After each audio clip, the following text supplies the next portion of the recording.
Yep. What? And you're unmuted. Want us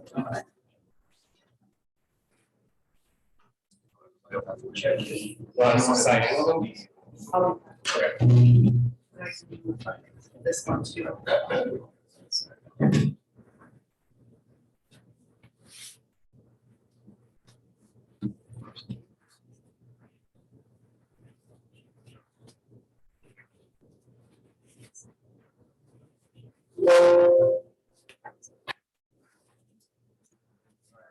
Everybody excited?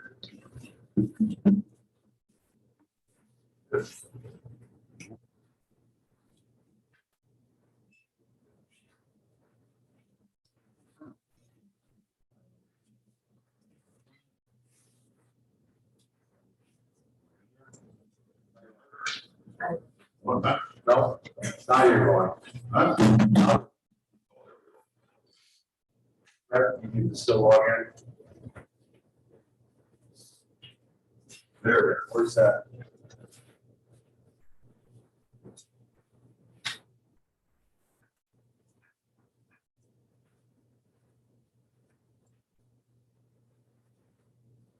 For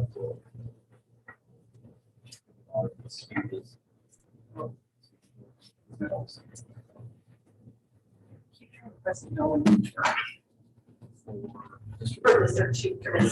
Person.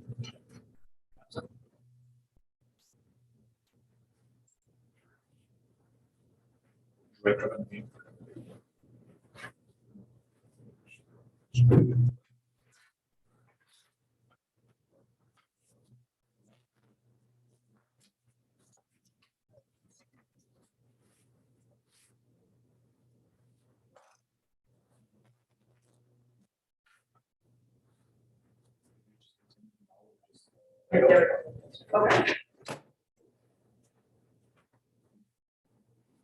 Thanks, everybody, for being patient.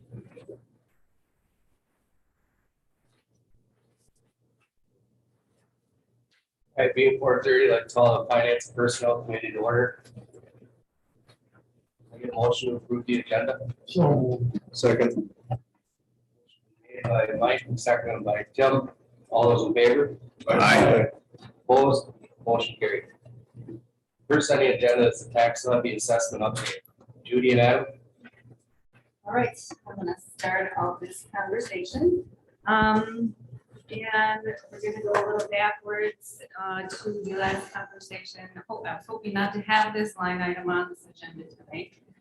But unfortunately, when the state went through their valuations of manufacturing, their valuation of manufacturing on the Allegheny side of the city of New London dropped. And the dropping of that assessment was enough to mitigate all the increase in residential and commercial that the city of New London saw as an increase. So my message at the last meeting was, even if we borrowed up to $100,000 to keep money within our assigned fund balance for capital projects, that we would see a decrease in our tax rate for the city of New London. I'm here to tell you tonight that is not the case.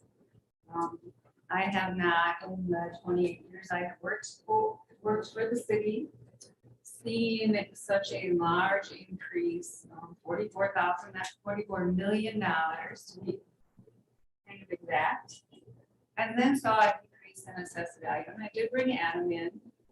When I originally did the estimates, Adam had put together this information for me right here.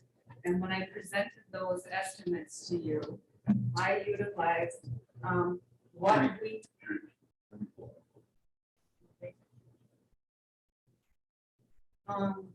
Even bigger. Thank you. So I utilized these estimates, and Adam has been doing this job for quite a while now, and I have been doing my job for quite a while now. And when you looked at the estimate, they seemed extremely reasonable to me when Adam put these together. He was in no way he was using his history as an assessor to give us the information and the best knowledge that he could for the city of New London. And again, it's an unprecedented time when it comes to assessment. It's an unprecedented time when it comes to a lot of things. So when I received the statement of assessment from the state of Wisconsin, now keep in mind that manufacturing, we have no control over it. It's all the state of Wisconsin taking care of those assessed values. I got those assessed values and I just took a deep breath. And then I called Adam and I said, I cannot believe that our assessed value dropped. And he's like, I know, I've been working on it. And he was on the phone with the state and had discussions with them. So tonight we're going to take a look at what happened, and Adam's going to go through some of that. And then we're going to make choices about where we're going to move forward with our tax rate and our tax levy. So first we have to give you some of that information and some of what happened. And then we'll make, the committee will move forward on making a choice about where you'd like to go with the tax rate and the tax increase this year. Whether we move forward with the $50,000 in short-term debt or $100,000, or if we decide to just take the net new construction and the loan that we have already guaranteed to the state of Wisconsin for our roofing projects in the so with that, I will turn it over to Adam to give you a little bit of how things came through, and then we'll move forward. So just getting a little bit more specific into the change that occurred, because she said the values dropped. It wasn't like they went out there and removed value from the manufacturing properties that are existing.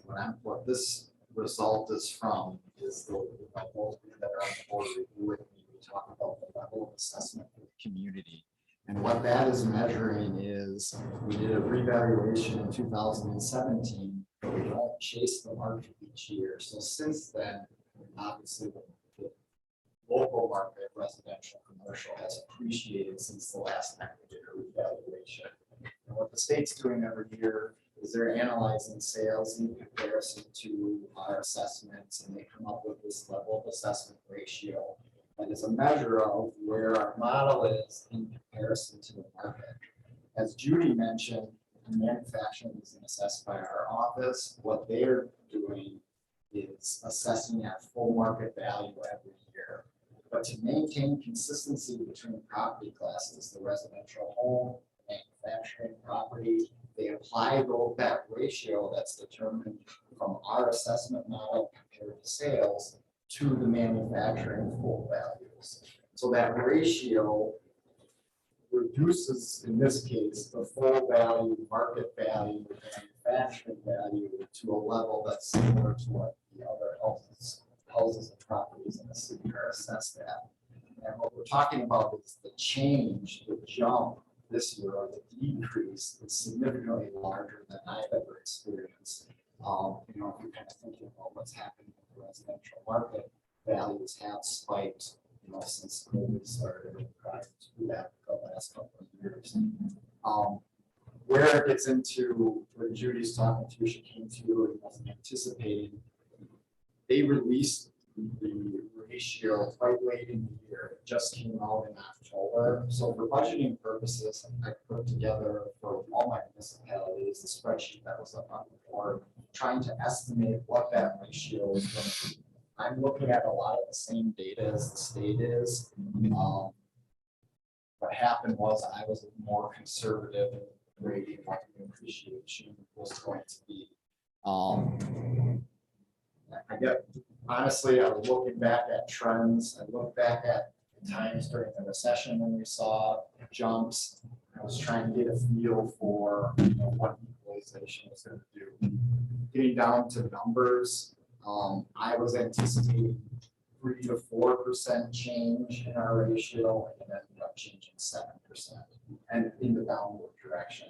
So if you're thinking about it in terms of that way, we're of the full market value of manufacturing, we're now able to tax 7% less of it than last year because of the residential market. The main sale is the residential home. That's the biggest data set. They have the biggest appreciation in that market class. Commercials appreciating that way. So the main driver of the ratio was the residential sales. So the difference between what she's showing in the actual numbers today versus what we were working at earlier this year is this difference between me saying estimating the ratio at 1% and the actual. Almost the 87.95. So, do you have any questions about that? It's a little more detailed than that. The only other thing I would like to mention, I talked to manufacturing office. They did do a 1% economic adjustment this year in addition to any new construction. Because my first thought was, we're saying everything's appreciating 8%. Is manufacturing, there's some appreciation that should be in there, and I thought at first they didn't account for any appreciation. So when I called them, they said they did 1% in 2020. In 2020, they had done 3%. It wasn't an issue in 2020 because our ratio only went down similar to what we're used to, and it was also offset by some new construction that occurred. This year, the ratio went down significantly, wiped out any ads we had for new construction.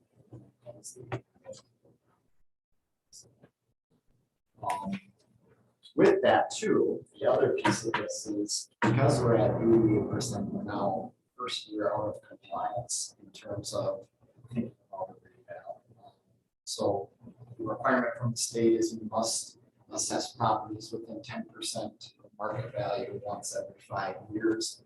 This would be the first year that considered not. So there is a timeline. I don't want to get into that too much. We have time for a couple of years out from that yet, because this is our first year. But there is, we're out in compliance now. Like I said, the last evaluation was in 2017. We're trying to bring that back to 100% of market value. And the only thing I want to point out too is there was a time as recent as 2015, the ratio was at 105% at that time. So the reverse is true too. If all the properties in non-manufacturing properties in Clintonville are over assessed when you're comparing it to sales, then manufacturing numbers get pushed up in the other direction. In this case, we're seeing the appreciation, which drives the ratio down, which is driving. And you can see that, so this is our statement of assessment that we received after we set the budget, which I talked about in that budget meeting. So here is manufacturing today. It's at this 35 million, where I have the 35 million here, and it was at 38 million last year.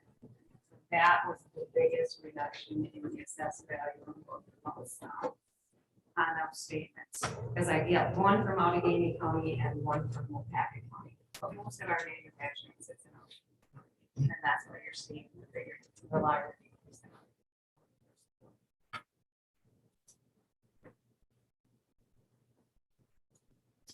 So the other comparison I wanted to share with you is how this would look.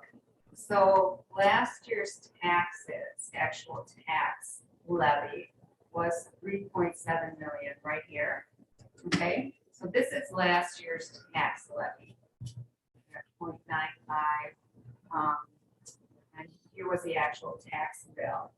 Even if we did 0 increase in the tax levy for this year, because of that reduction, you're still going to see, you still would see a $10.97 increase on Allegheny County every $200,000 in value, and $4.31 in Wapaka County.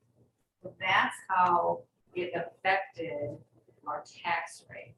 So because we dropped the assessed value, it increases your tax rate. That makes sense? So even if we kept the levy exactly the same as last year, which I would suggest, but if the levy, I wanted to use it as a comparison. So even if there was no levy increase from last year to this year, there still would be an increase in property taxes because of that reduction in the system.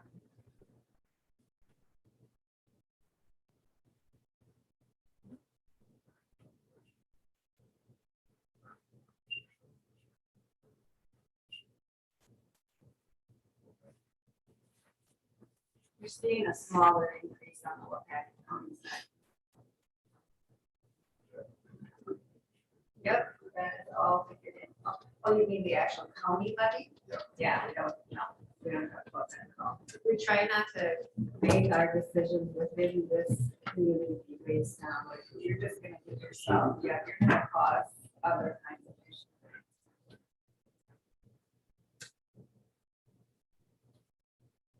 Does anyone have any other questions on that? On what happened with the assessed value, any comments? So the only thing I would add, for trying to summarize this, it's market is appreciating that unprecedented rate. This is one of the effects of that. The state is trying to say, we want to assess the same, all properties at the same percentage of market value. And there's this method for doing that. There's an effect to your assessment specifically in the manufacturing. A lot of these houses are appreciated quicker than we're used to. I know some municipalities around Green Bay area that had a evaluation 2 years ago, and I see that one that had one last year. One of them's fully out of compliance after 2 years, and the other one's at 92%. Next year, they're going to be out of compliance 2 years within a revaluation. So, in the past, what we would say as assessor, this ratio, and considering the years, we normally do revals 7 to 12 years apart. This case, we might be changing that. So a lot of this is dependent on what about next year. It's all dependent on what trends continue. The only other thing too is this ratio is measuring 2020 sales. So from January 1st, 2020 to December 31st, 2020. This is not addressing what's happened. One, I think we've seen signs of continuation at this point. So that we all come out with a ratio as a result of the sales that happened this year, next October. So One of the things in February when I'm going through the end of the year budget is we have X amount of dollars, and I would suggest that we start to arrange for that would start to take $20,000 or something of that nature, would be not whatever that dollar amount would be at the end of the year, and start thinking about evaluation. Not saying that next year these values couldn't come back up, but just getting ready for it.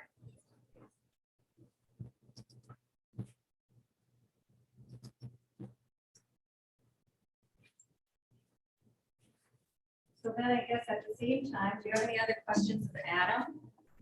Any other questions about the value, because then the question on the table is going to be, what are we looking for as the city of New London for a tax increase? So we have 3 scenarios that we talked about at the last meeting.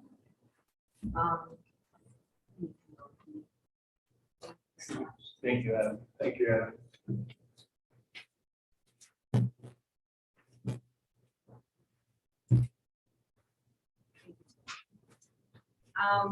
We had 3 scenarios that we talked about at the budget meeting. The first one I have up for you is taking the net new construction and the state trust fund loan that we just received. And this would be the smallest amount of increase moving into next year. And that would be $41. And remember, this is on a $200,000 home. $41 on the Allegheny side and $34 on the Wabanaki side. Now, remember, we also entertained a short-term note of $50,000, and that's this one, and you're gonna see that go up to 67 and 59, and then up to the $100,000 note, and then you're gonna see 92 and 89. As a committee, it is, at your discretion, what kind of a tax levy you are comfortable with moving into next year. For sure, we should at least go up the net new construction, or what happens is you snowball the $24,000 that we are allotted with net new construction this year, and you actually lose it. So next year you would come back down to your previous year's net levy, and you would lose the $24,000 from this year. We gave that net new construction more than 20. Now, remember, I did balance the budget with just net new construction and the real estate trust fund. So the choice of the short-term debt was to mitigate using more designated funds from the capital assigned fund balance. But those again are the discussion of this committee should have a discussion on where you would, what you would like to do. We can balance the budget using those funds and not take out those short-term notes and mitigate the tax increase to $41 for Allegheny. I guess that would open it up for discussion amongst you as a committee to talk about where you think you would like to go. So Judy, with the state assessment of the manufacturing drop at 7%, that's what us in the spot to where you want us to decide on this, correct? Correct. What do you recommend?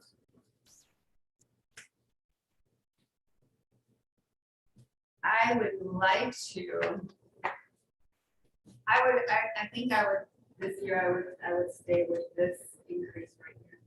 I would not push for it with short-term debt.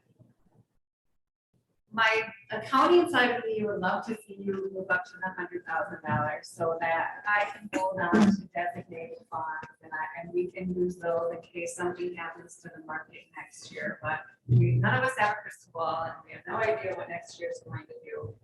And the reason I would suggest that you take up all of these short-term debt is because we can actually do it this year. We are allowed to increase our expenditure side 3.4%, which is almost unheard of. Normally it's under 1%. So we can't absorb this large increase from year to year.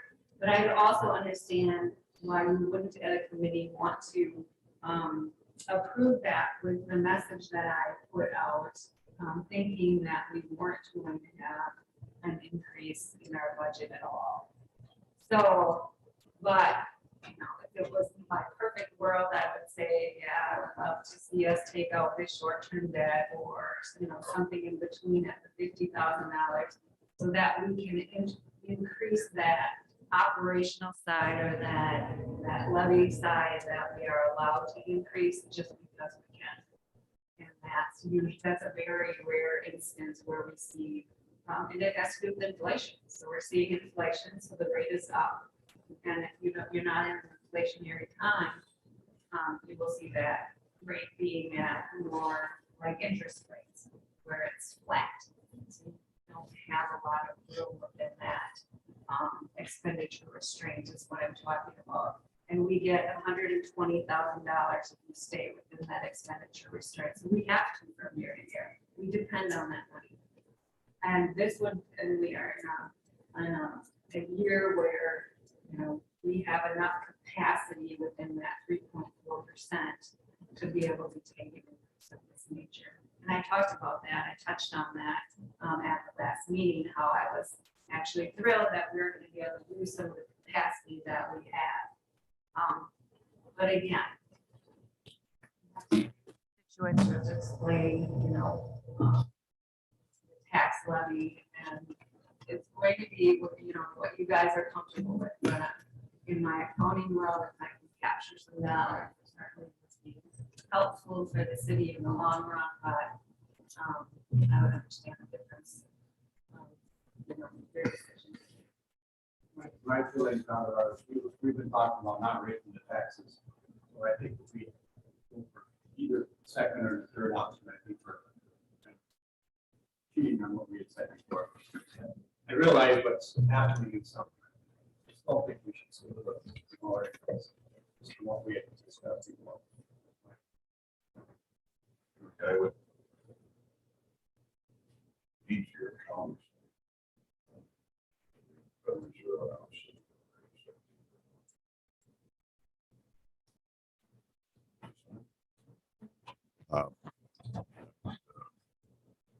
Need to Julie's accounting side because the Federal Reserve announced they're starting to taper off on their buying of the mortgage-backed securities and bonds. And the other thing, we're seeing the highest inflation we've seen since probably the late 70s. Social Security is going to go up like 5.9%. And last year we didn't have the inflation we had this year.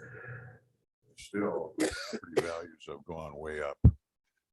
And I would think they're going to continue to go way up in the residential side. So a year from now, we're going to be looking at the same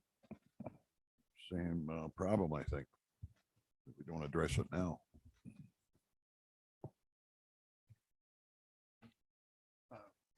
Personally, I think that we should maximize the amount we can levy and do the 100,000 short term and take the hit now, because it's not going to be easier to take in a year from now.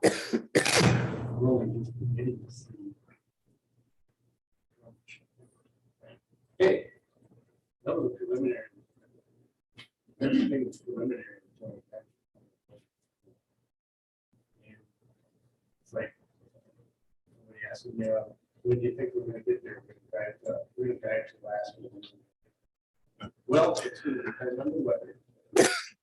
But I don't have a problem, because a month ago or 25 days ago, everything, the picture was there, the numbers were there, that it was going to be a decrease. But what can we do because of the valuation of manufacturing versus residential? I would like to stick with what we were planning and see what, I mean, it's not going to be any less of a hit than a year from now. I think we always should, we owe it to our future existence to try to capture the maximum levy we are able to capture. That's the way you operate under levy limits. So that's, I guess I've been looking at budgets for a lot of years. I don't understand everything, and surprises like this really kind of sour my stomach. But it's a fact of life. But it's like not. Let's say on that trip to Alaska, we go to the gas station and we say, let's just fill our tank up with 3/4. And maybe we'll get better gas mileage because we have less weight. Fill the tank up. We are not walking the last 15 miles of a 3,000-mile drive in 20 below zero. But that's just my opinion on it. I think that this is very unfortunate, but if you look at the big picture here, this isn't like put money in the stock market today and take it out tomorrow. This is long term. I think what Judy was saying from your own perspective, you always really want to maximize what you can. But, yeah, that really fix the whole budget process for municipalities and school districts. Half the max. Otherwise, and on the road. That's my personal thought. I would have to agree with John. The state doing what they did to us, it's really out of our control. And if this is something that hasn't happened in 28 years, I don't know how we get around it without maximizing what we can now. And the snowball effect is actually what scares me. If you don't maximize it now, what do you do later? Are we kicking us down the road to next year? Do the same process? I think we should seriously consider, if not maximizing, at least do the next step down. At the very least. There's other ways you can go about this. You can cut spending, you can find ways to, instead of putting the burden on the taxpayers, you're saying inflation is going up. Cost of groceries are going up, everything's going up. So let's just raise more taxes. What if there's ways we can find to cut spending within the budget instead of raising taxes? That's a great theory, and that's very open from a thought, but I also look at it as you own properties, you buy them as an investment. You're doing great right now. You're doing great. Anybody who owns their home is doing fantastic. That's part of the reason why we're in this formula right now. And so, yeah, you can use buzzwords. Jump, should be able to tax increase. Yeah, I mean, that was super again, but you know what I mean? I think that you're noble to think that way, but you have to look at not just poor taxpayers all the time. We're all taxpayers, but you have to look at what's best for the whole. Maybe not like we're very unpopular to say that yep, we're gonna have a tax increase and then it doesn't happen. And even more unpopular, put your neck out there and say, look, I know it's going to hurt, but we have to hold the truth. Maybe next year we're going to be $8,000 more. I just out there.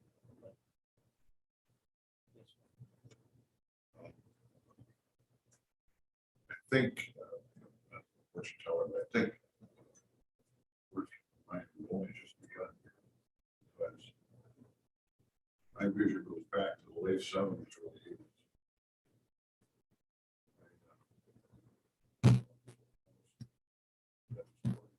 8% of them, what a deal. You guys are laughing, like, no way to take what 30%. But if we don't address this, again, the accounting route that you mentioned, next year we're going to look at something probably even worse.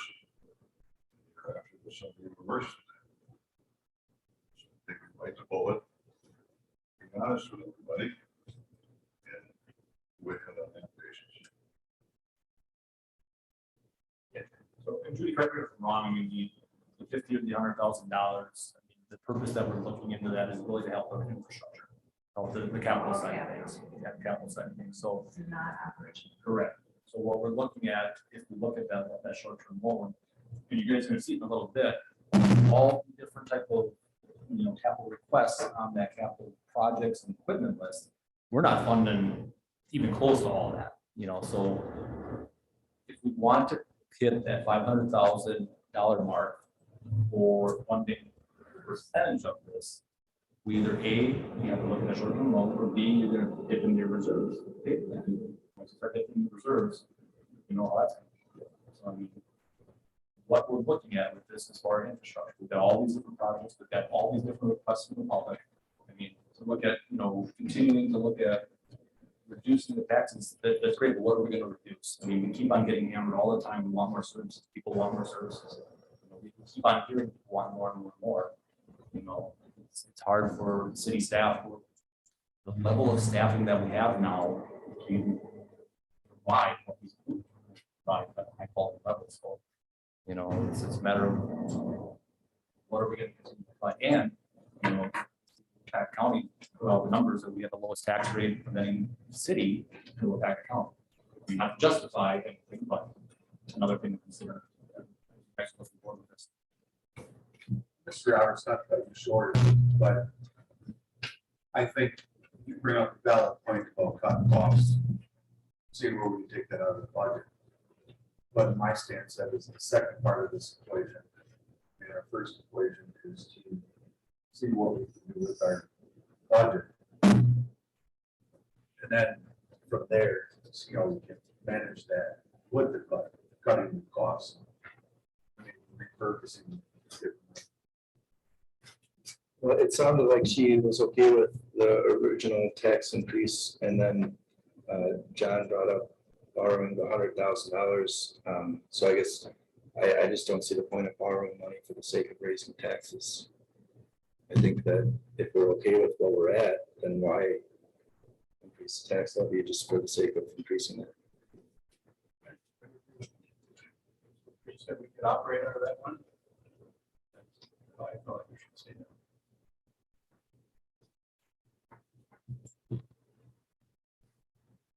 I will reiterate that if we do stay with that levy, we will be depleting designated funds.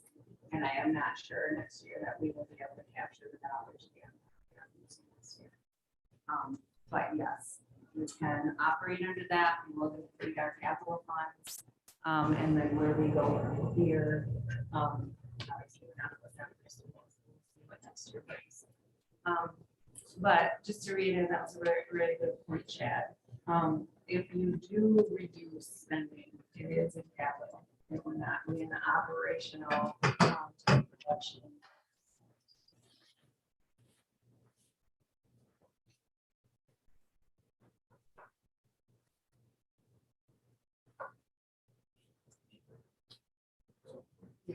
So again, if we go under the normal operation. What is our reduction in capital? What is our, I know we don't have a crystal ball, but said we want to be able to capture the money lost. Can you explain that? We have designated capital funds that are actually. And what I'm asking for, what does that mean to our taxpayers? And currently it won't have any impact on. So, it will have the increase in the taxes on this side. So if you look at the assigned fund balance here for capital, we're at 250, I think it says 51,000.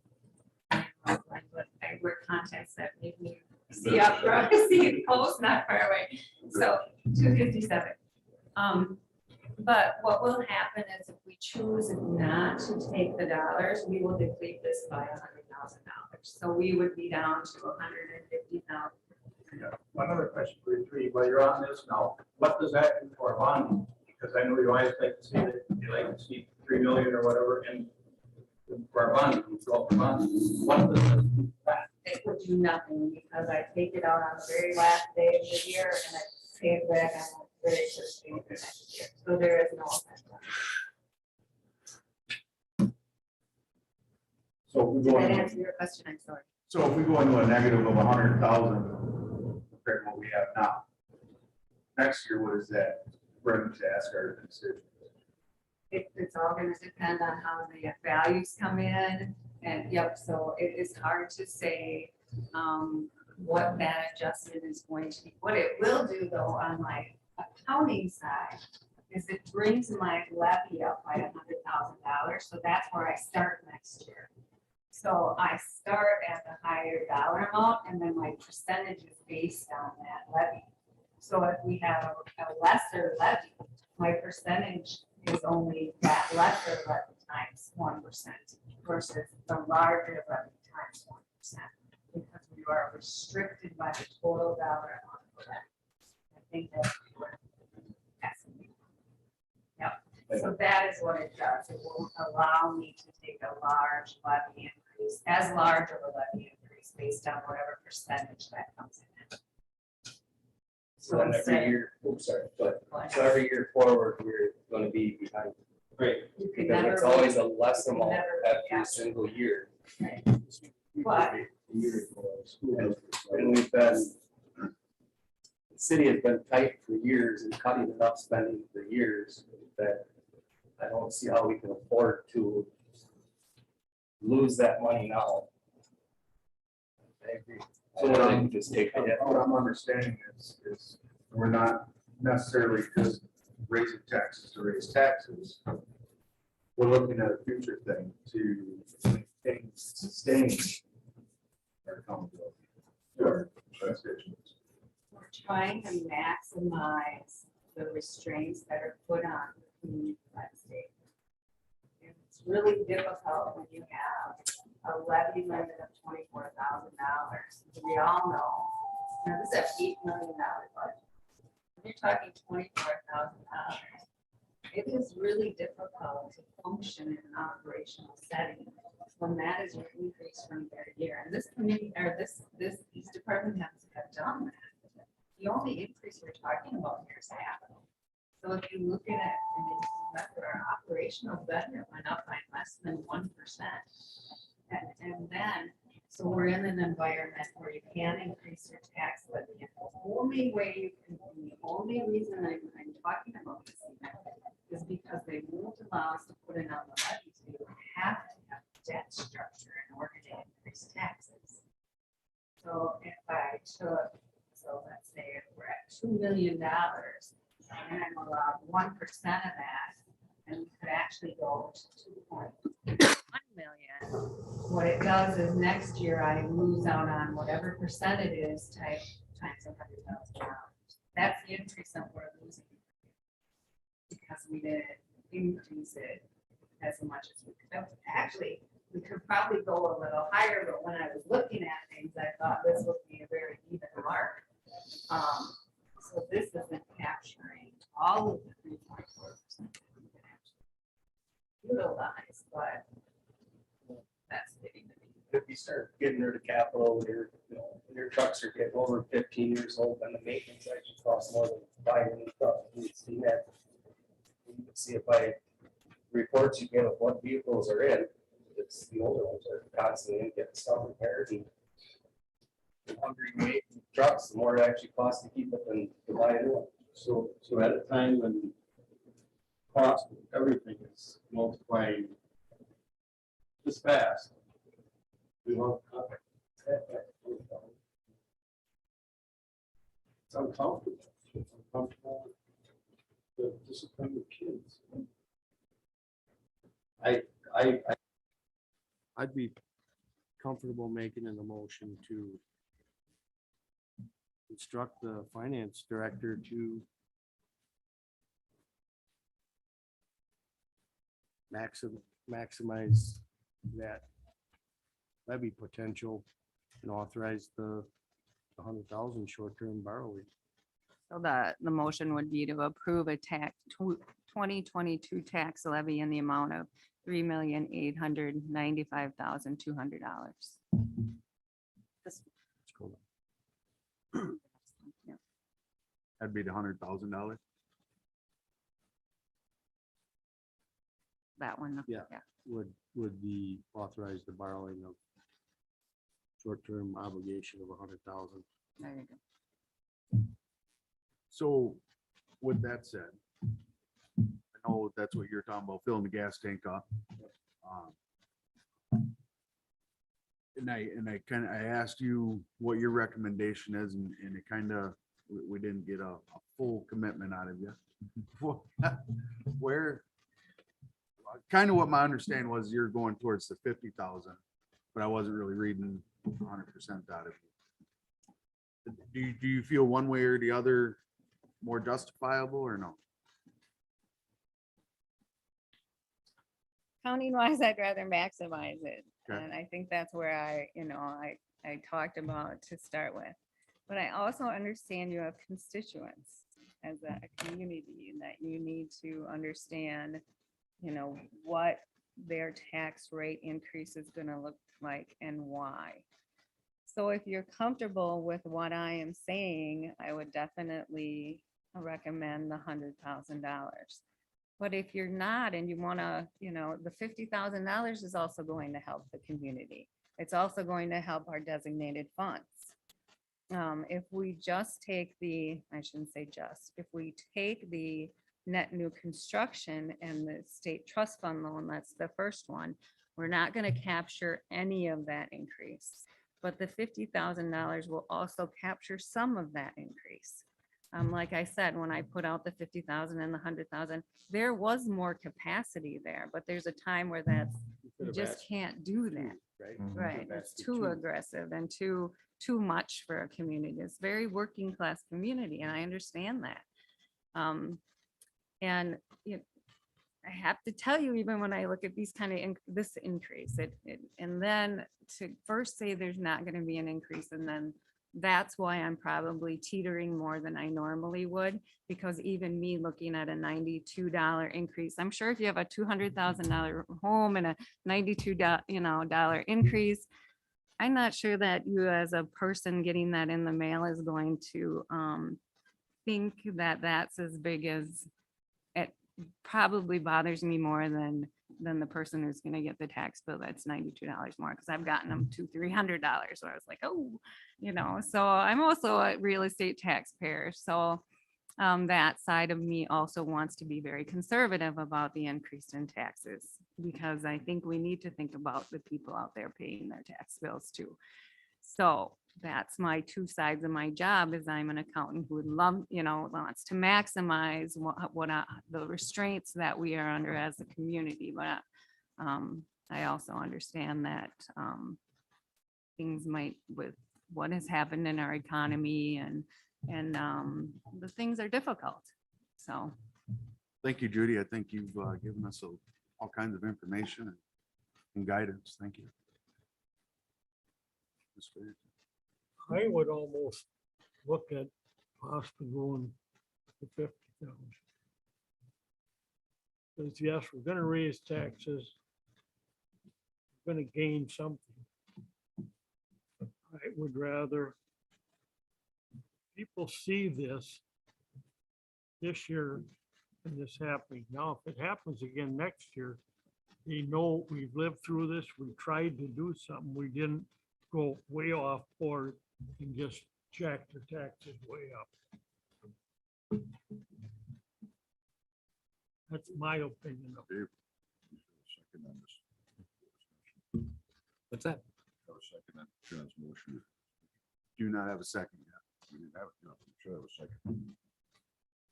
For the discussion. Oh. Yep. And there's a second, yeah. Yeah. There is a- Can you have discussion without? Yeah, you can. Discussion anytime. Even after. Motion has to be seconded, but- You brought up a new point. Yeah. so. There is no second. I'll second it.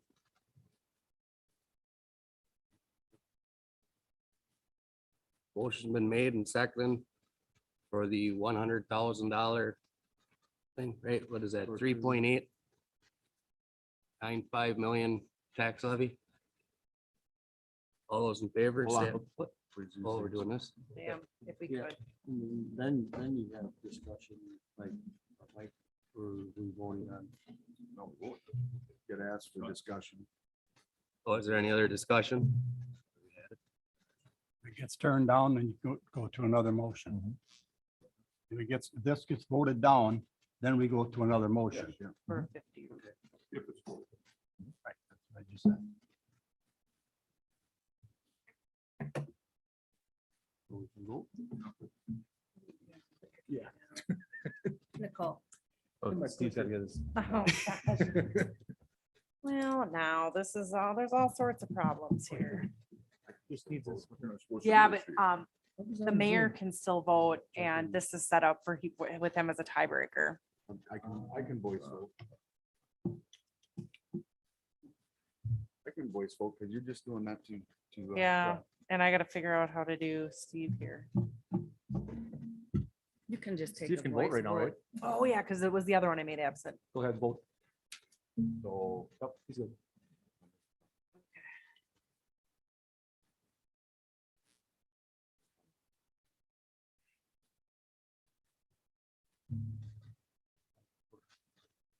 The mayor was a. 5 yeses, and he was a no. 1, 2,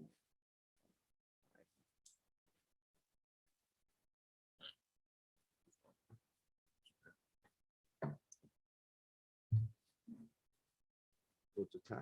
Motion fails. You made the tie. We're the tiebreaker. You made the tie. Yeah. But so it doesn't have a majority, Fails. so. Correct.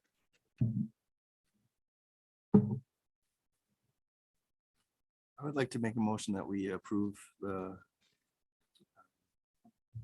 budget without increase of or borrowing of either 50,000 or 100,000.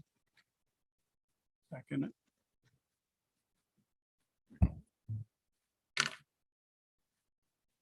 Motion's been made and seconded. I had Roberts had the motion. Who seconded it? Okay.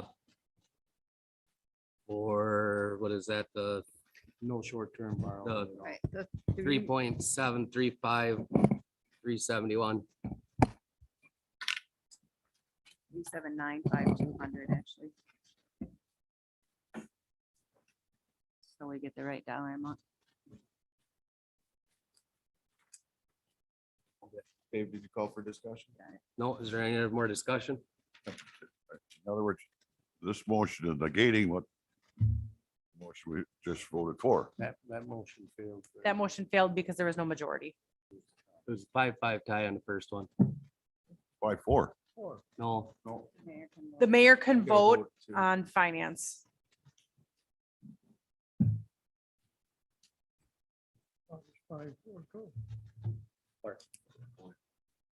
He's a tiebreaker for common council, but it was a finance committee meeting. You can vote at a committee meeting, but not a contract. Correct. You're in finance. So he was the tie maker we're not at a conclusion. instead of the tiebreaker. Right now, Mr. Roberts has a motion on the floor. Motion and second, Seconded, so and we it's up for discussion. So Mr. Roberts I just want to clarify. Are you talking about a zero tax levy or the tax levy including the 40 or the $24,000 and the state trust fund loan? So I'd be okay with the 24,000 in the state trust. fund. okay, so that a dollar amount would There's be, no additional borrowing. that dollar amount then would be 3,795,200. Just so everybody understands that. Option number one. Correct. no Yeah, short-term borrowing Option, at all. option, that's option one. Don't maximize.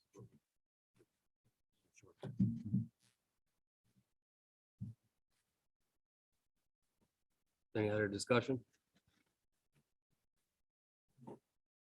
All those, we're doing a thing again? Okay. Yeah, please.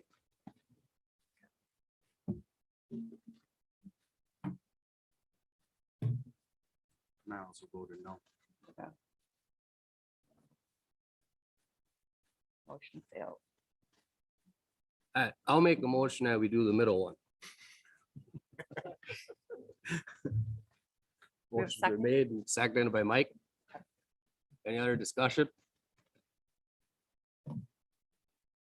Please cast your ballots in a second.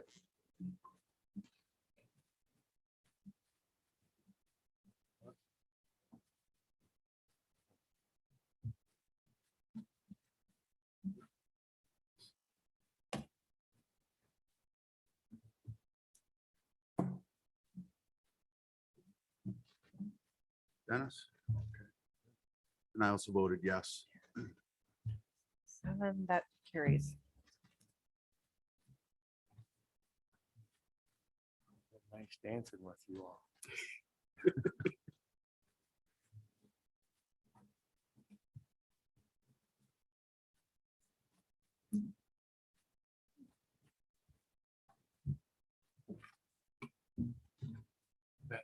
We're on number 4, right, Judy? Yeah. That was the budget ordinance. That is it. Yep, that was a budget ordinance. And moving on to number 4, finance director monthly reports, Judy. All right, so we are now at the end of September as far as budget reports are concerned. So we're about 3/4. We are 3/4 of the way through the year. And revenue page here. Revenue wise, things have not changed a lot from last month. again. I do not anticipate any of our revenues not to come to fruition. So if I did, I would point them out. But at this point, I do expect us to receive at least 100% of our current revenues anticipated. Does anybody have any questions on any of the revenues? Okay, and also on the expenditure side. Again, we should be at about 3/4 of the way. And we are chugging along here.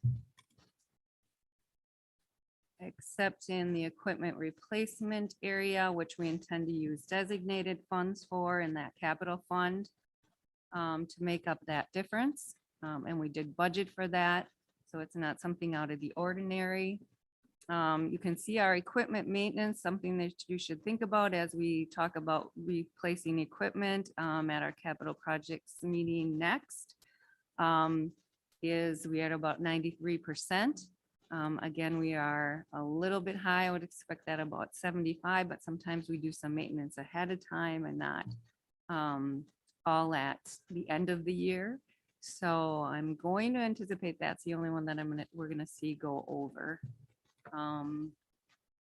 Otherwise, at this time, I don't see any expenditures that also are out of the ordinary that I would expect us to expense more than we budgeted for. So I would take any questions that anyone would have on any particular expense item. Do you recall, do we keep next year's equipment maintenance at the 130 again? Yep, we will keep it at 130. We talked a little bit about that, our new mechanic and him just changing things up and getting some things done that he thought he wanted to do some catch up on. So I'm thinking over time, we'll see that level off again. If we do not, we will increase that dollar amount actually in there, but I anticipate that we'll see some leveling off. And then assuming we're going to replace equipment, if we decide that that's not the case, then I would definitely increase this also.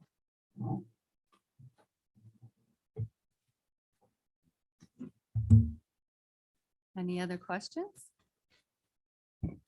All right, then we will move on to the designated or assigned and unassigned fund balance.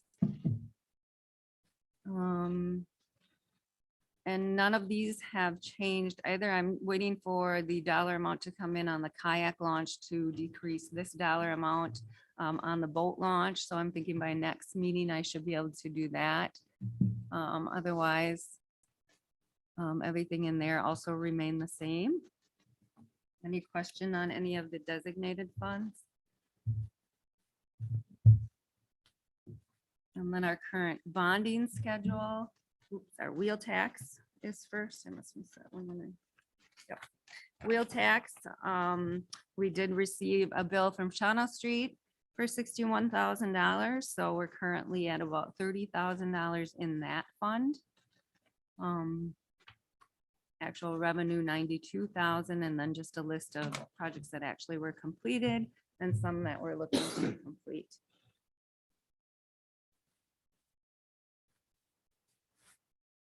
Sorry, I thought someone dinged in.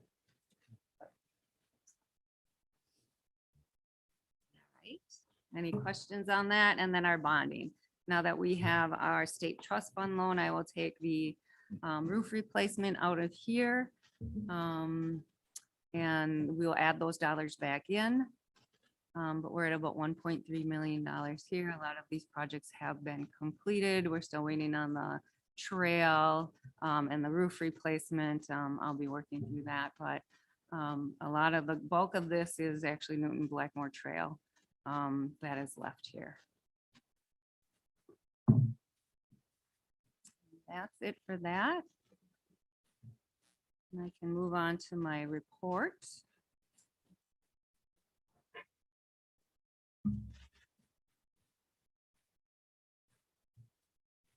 Number 5.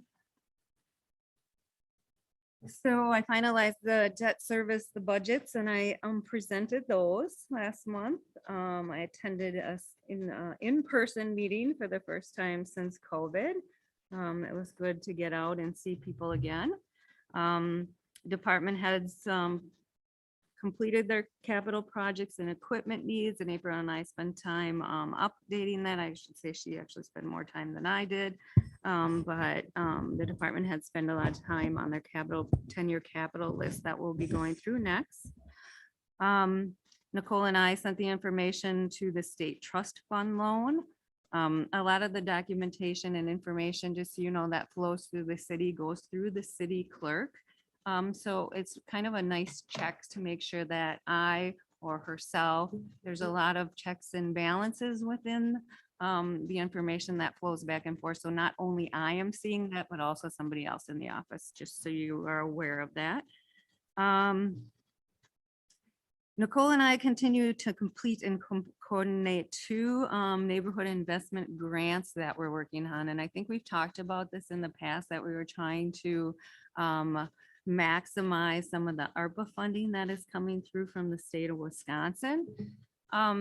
This is super exciting for the city, and Nicole has really been putting in more time than I have too on this project, but the library one, she actually sent off to the state yesterday. And the request from the city for both of these projects is in the $1.9 million range. So we are looking and hoping, and everyone cross their fingers and toes, that we receive at least some of the grant funding. That there's other funding that we have been, Chad went through a process of submitting 2 grants, one for the downtown and one for an outlet on the Oshkosh project. So there has been a lot of work within our office working on trying to get some of this funding that we've been talking about. So Nicole will be finishing up the one, we're trying to get some funding for that downtown project for the soil, that the increase in expenditure that it's costing us to put that development in. So that one will go out, I'm assuming sometime next week. So they're saying at this point, we will hear about some of that grant funding in December.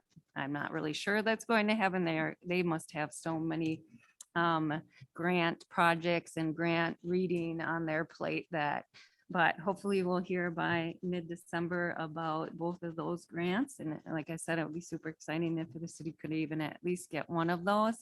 And what that allows us to do is other things with that TIF revenue. So we're hoping that we can get some of either that funding for the library or that funding for some of that downtown project to help us alleviate some of the tension within the budget for doing other things that we would like to in the downtown. So hopefully we will see 1 or 2 of those come to fruition.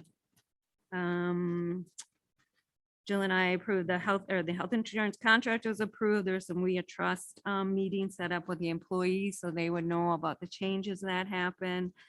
We began the process of a TID 6. Finished the joint review board meeting for TID 5.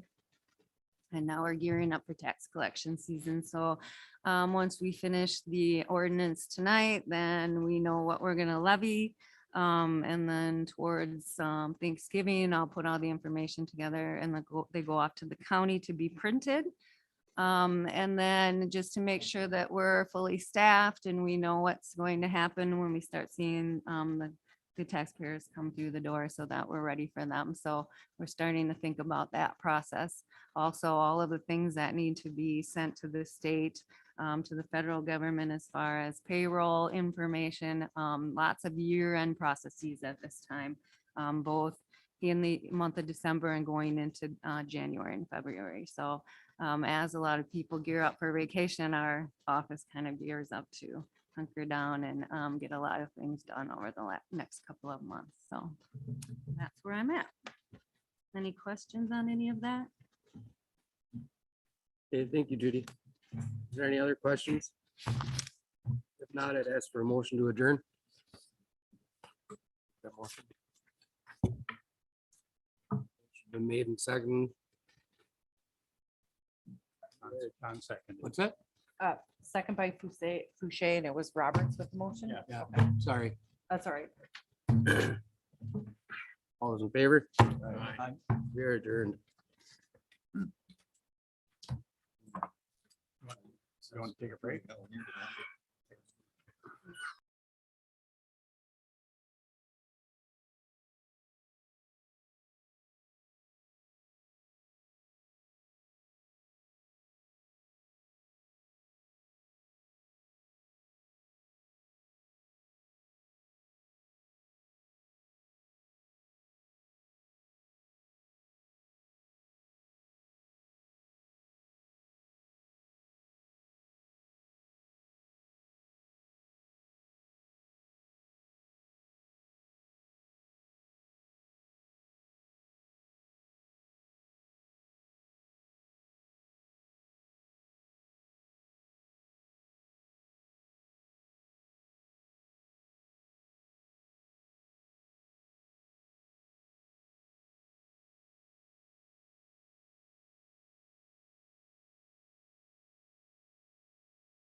I'm unmuting.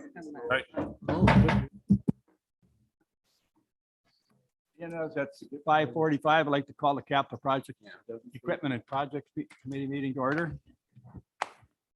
Look for a motion to adopt the agenda. So moved. Second. Motion made and second, adopt the agenda.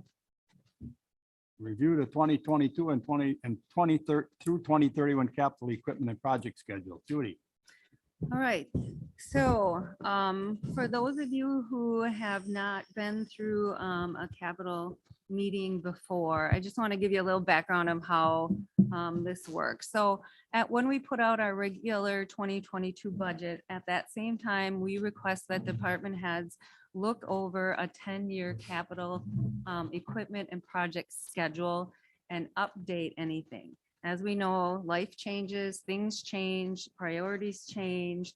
So what does your 10-year capital project budget look like today? So in your packet, you have 10 years of what that currently looks like, provided to me by all of the department heads that are here tonight. It gives you a snapshot of sometimes I look at it and think the $500,000 that we try to squeeze out of the budget every year is small in comparison to what this looks like. Although you have to realize that we do some bonding for some of the projects within this capital budget, or you have to. But the rules for capital bonding is that those projects of which you want to bond for have to be greater than 20 years. So the life expectancy of that a piece of equipment or that project, and normally it's a project, has to be greater than 20 years. Usually the only time that we can bond for a piece of equipment is the fire department. Normally they are one of our few departments that the life expectancy of a piece of equipment will be greater than 20 years. So this is what that 20-year bonding schedule looks like, and provided in your packet is a breakdown for every single year that is listed here. So to start with, normally what I ask is, and I know you guys go through this in more depth in every committee at committee level. So the Department of Public Works goes through what you're looking at to purchase, and fire department, commission, everybody takes a look at what this looks like. So it shouldn't be the first time that you see some of these items, although some of the people behind you do not have a committee. So there is some computer equipment that our building inspector is looking to purchase that you may have some questions about because you haven't heard anything about that, or computer equipment that Missy would want to look at. So what this gives you an opportunity to do is, if there's anything on this capital list that you have a question about from a department head, it will give you an opportunity to ask that department head exactly what is this item that you have in year 2025. I just want to hear a little bit more about that. So at this time, I would give you the opportunity to ask those questions of the department head if you had any questions. And I would ask that at this time you keep those questions from 2023 forward, because we will drill down more on the year 2022, because tonight we will be deciding on some of those purchases if we're going to move forward on purchasing some of the items on that schedule.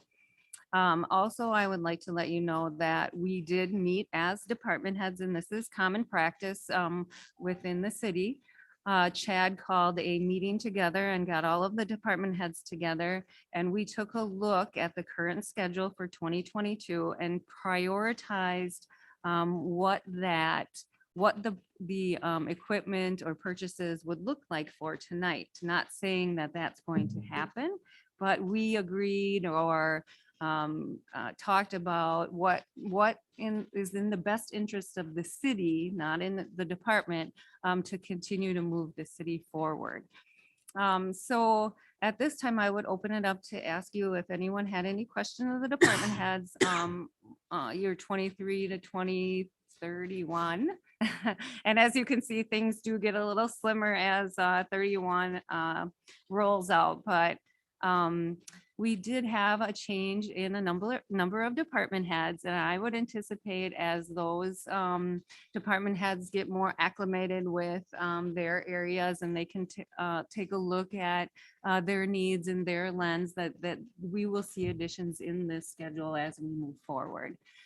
So if anyone has any questions of the department heads in years beyond next year for purchasing, I would ask that you address those now. Otherwise, what we will do is we will move forward on the year 2022 and we'll start talking about some of the purchases that we'll be looking to for next year.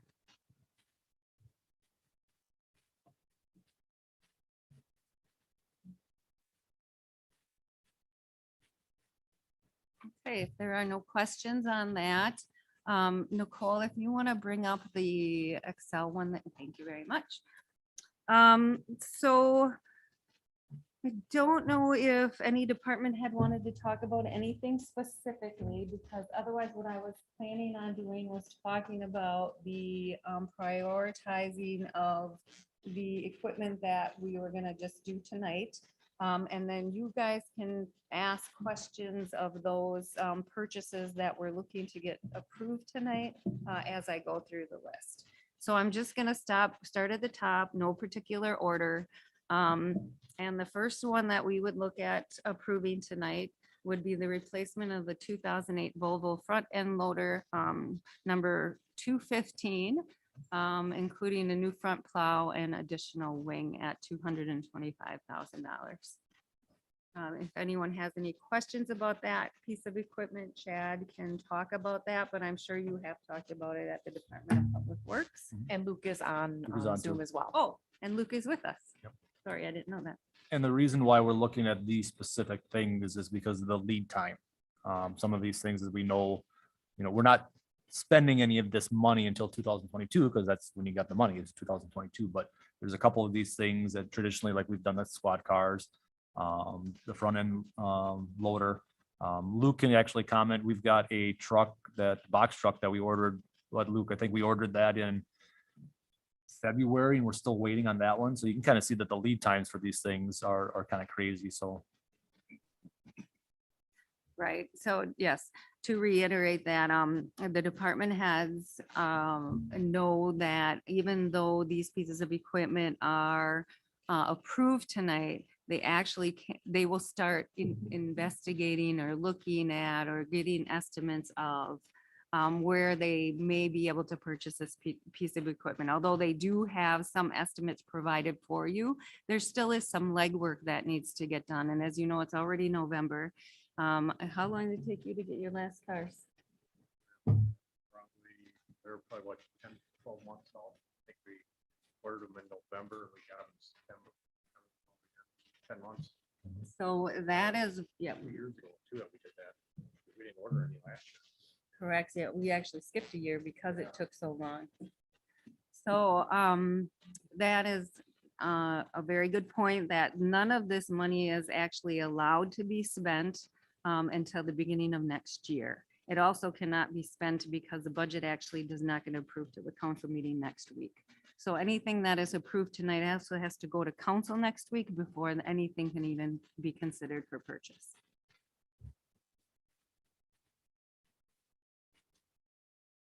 So that would be the first item that we would be looking for a motion to approve. And that front end loader quote right there, that cost, that does not include trade-in or a, value of a sale value for, selling it outright. But so there'd be revenue on the other side, helping that bringing that number down. I'll make a motion to replace a 2008 Volvo front end loader, number 215, with a new front plow and additional wing, $225,000. I'll second it.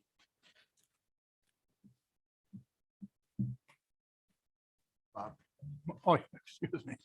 Motion's been made and replace the 2008 Volvo front end loader.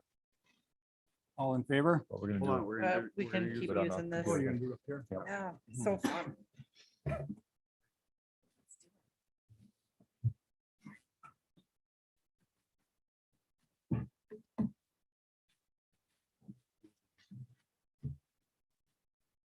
I also voted yes. Motion's been approved to front end loader, 9-0. A 10 actually. Oh, 10. Mayor says no. Okay, oh, you okay. All right. The next one you're gonna look at is Okay, and then the next one on the list that we would be looking for approval is the 1-ton garbage truck. Parks truck number 210. It is 15 years old. It was actually included in last year's list and pushed off until this year. And if anyone has any questions on that piece of equipment, Ginger is available for those questions. Move to approve purchase of the second. Motion's been made and seconded to purchase the 1-ton garbage truck. Cast your votes.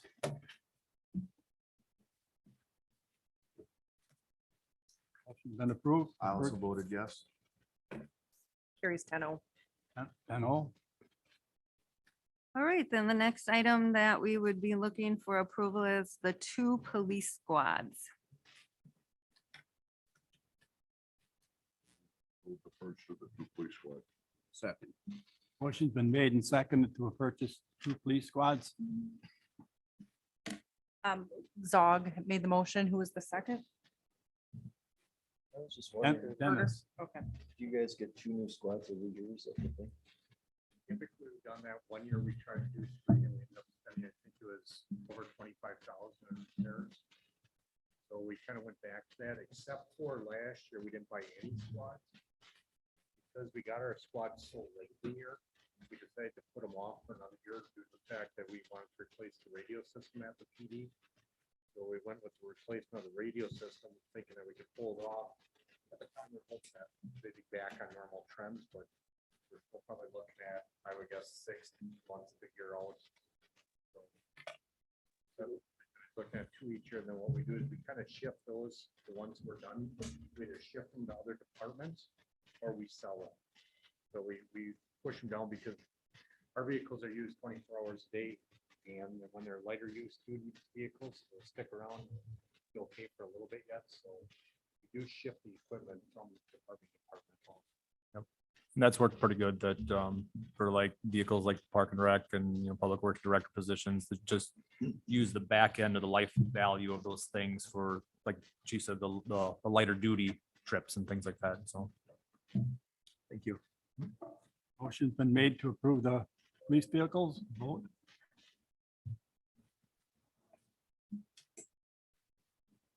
I also voted Jerry? yes. 10-0. 10-0. Got next, Judy? Yep, next would be the apparatus room, no skid flooring at the fire department. Although, Mark, I was gonna say Wayne, Mark is, I don't think he's here. But he does have an estimate. I would suggest that we get that done ASAP, as we have more than once had a firefighter fall within that bay as the floor gets extremely slippery, and now we do have a workers' comp claim. So it is something that probably should have been done before, but this brought it to front and center attention. And so I would suggest that we get that floor. Isn't that something that we can do right now? I mean, we purchased police cars one time before the first of the year because there was going to be a price increase or something. Isn't there some way that we could do that before? I'm gonna guess by the time he probably gets somebody in here, it might be the first of the year, but let me talk to him about it. Okay. So let me, he can't before council for sure. Right. So until next week. When I worked at Kerwood, we got some solution and we painted the floor. Because we had huge dies. It took 2 guys on a torque wrench to move. And they painted the floor and it was completely non-skid. And they did that to Joe. I don't, admit, I'm not the professional bottom floor, so I guess I don't know what to, You put a yeah. coating on the floor in that dye room, it's completely non-skid. So We're looking for a motion to approve the apparatus room skid floor. I'll make a Motion. Motion made and second to have the apparatus floor skid. Bernie made the motion. Richie with the motion, Zog with the second? Okay. I just want to make one comment. I will check on that, Mike. I will definitely talk to Mark about what you had discussed so Mr. that Ritchie, you'll that have to abstain on communication that gets one. to him. And if You'll he have to feels, abstain on that. if he feels that is, Oh, You should actually not. I'll use make a voting. motion then. Sure. I'll make a motion. Dave Dorsey made the motion and Fred seconded it. yeah, I'm sorry. Did you want to look at the estimate? It is in the packet. Yeah, let's see what it actually does. Like, Um, if it is a paint, maybe that's just how much it costs All I today. know is when the floor is wet, it's like walking on ice. Oh, yes. Because I thought it I was agree, maybe but an like I say, epoxy we- type thing. They painted the floor down there Hard to see. and And depending on what chemicals you're running, you may need different stuff. It may be that expensive just to paint the non-skid floor on there. Well, that's gonna be installation as well. Yeah. That NEW is doing the installation. Well, You can't I have think- them falling down. No, I think you said you actually have to bid that out, so that's gonna take a little longer. Yep. If it's over So- $24,000, $25,000, we'll have to bid it out as well. it's 26. Is that what it is? 26. As an estimate. Right. Yep. Yeah. Well, down below, I think it says 27. It's hard Yeah. to see. Okay, all right. Tax, labor, material, well, no Mhm. tax, but But I will discuss that with him. Any more discussion on the floor? Cast your ballots.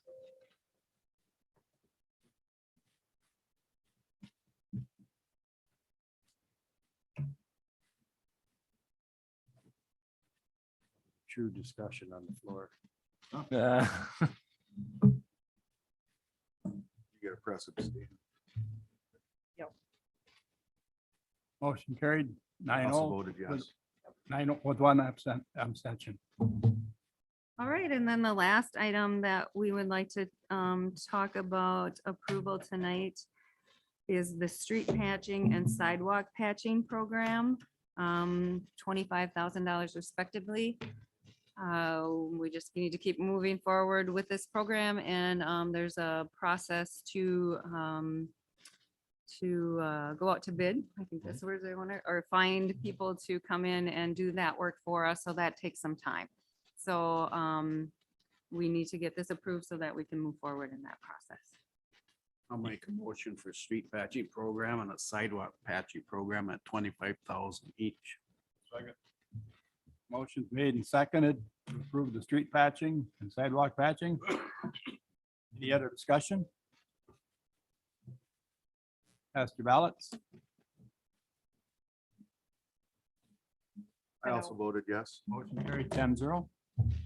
Okay, and then when we had our meeting, we also talked about, so next on my list to do would be, once these are purchased, if there's any dollars that come back from the sale of anything, we will add those dollars back into the schedule.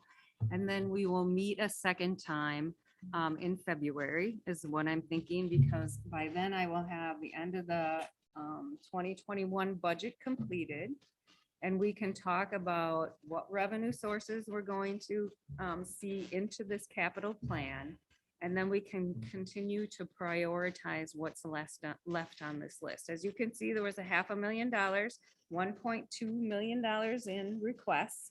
So these were the ones that were the high priority and or those needed to get ordered so that we could actually see the vehicle or get the equipment in the year 2022. There are a lot of other requests on this list.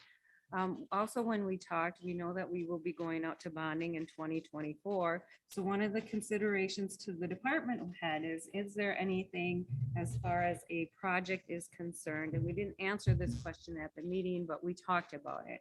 Are there any projects, any equipment in this list that we could consider including in that 2024 bonding? Also to alleviate, as you can see, some of the pressure from year to year of what is expensed within this capital budget that we pull out of our operation, not operational side, but as we set our tax levy. So those kinds of things were discussed. At this time, I guess I would ask, is there anything on the list that you want to ask someone about? Is there anything that you think should be prioritized and you'd like to have a discussion about that? I did talk about the portable sewer jetter, which I think should be expensed out of the wastewater treatment plant. So we'll probably be removing that from this list. And the wastewater treatment plant would be purchasing that piece of equipment. Also, what will happen between now and February is if at committee level, you guys have ideas about what you would like to see prioritized at that February meeting, you can discuss all of those items. Or if there's something on here you'd like to add, we already have a couple items. Ginger said that she will be adding to her list for the February meeting. So we understand those discussions and those priorities are still happening. That's why we like to not go through the entire expenditure process today for a number of reasons. Again, I'm going to see a revenue source of some of these equipments that are being sold. And number two, when our operational budget is put together in February, any dollars, not all, but some of those dollars we like to put into this capital project line item so that we can purchase more of these capital equipment or get a project done. So all of that will happen in February. My question to you as a committee is when we present this again in February, would it be best for me to present the operational budget and know what that dollar amount is to go into capital and have that capital meeting on a separate date than finance? Or what I would do is assume whatever I put together as movement from that operational budget to capital is, $200,000 or whatever it turns out to be. And if we choose to change it, I can change it in between meetings. And because we're going to put together a Excel spreadsheet like this, and I would just add or subtract whatever you chose to do at that meeting. Or should I separate the meetings, do the finance, be sure about what we're going to do with those dollars, and then move into capital a couple weeks later?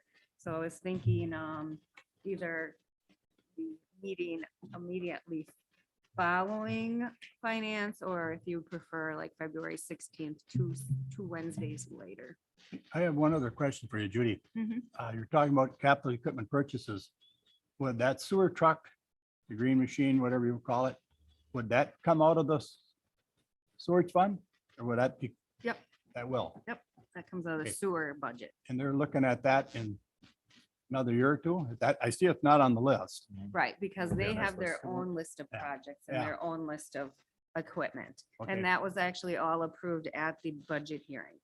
So all of the things that Ben wanted to do with his budget are already approved. Okay, and that'll be purchased out of the storage Mhm. fund. Yep. Okay. Does anyone have any questions on any other particular project that is on the 2022 capital program? Either equipment or projects? I know the library and museum are both represented here also, and they have a couple items on their list, if you had any questions about those. I know our building inspector is here and he's looking at a piece of equipment too, so, or seek them out. So we don't talk about that tonight, but you see it on the list and you want to know more about that, please send them an email, talk to them about their project so that when we come back together in February, you're going to have a good idea of, maybe we didn't prioritize it, but you think it's a priority. So then we can have those kinds of discussions. Yes, Dave. We have $73,000 left, or are we 73,000 in the hole? That's what- 73 is what we've spent of the 500,000 No, but there's $73,000 left. left. Yes. Yes. Okay. We've got a lot of stuff cheap. Yeah. Don't say it backwards what I said. One thing on that building inspection, some of the items on there, like that software, I think between now and February, keep in the back of your mind that will bring some cost savings to that department and free up some huge staff time. And also get us into the modern age of that. That there's a payback to some of that stuff, and you look at a $41,000 expense, but that's one that I think can't wait for a real long time, because you're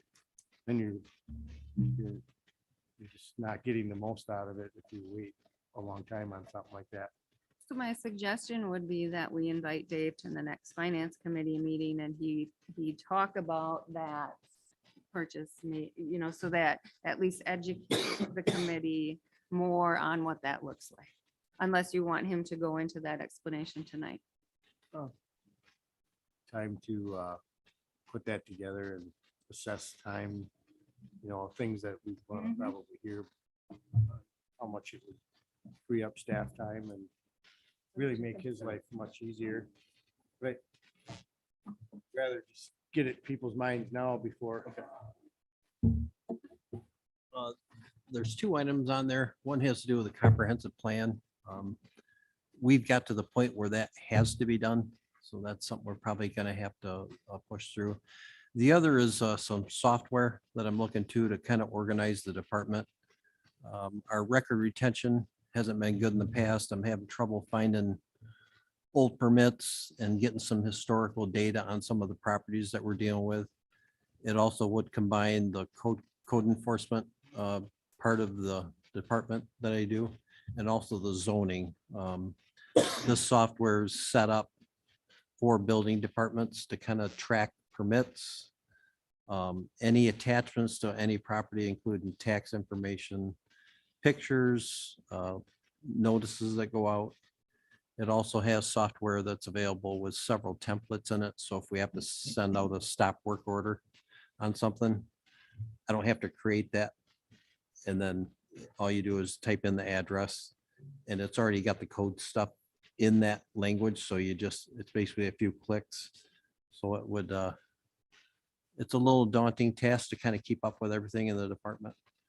I got 3 different things we're working on at the same time, and this would kind of bring them all into one point. And then historically, you can go, back, say 10 years and look up a building permit, any pictures that were involved, any inspections that took place, and it's good for record retention and stuff that the state requires. So that's kind of why we're looking at that. Mr. Vincent, that'll definitely help streamline the process that you have to do, like step by step, and also your communication amongst departments, like the police department as well, correct?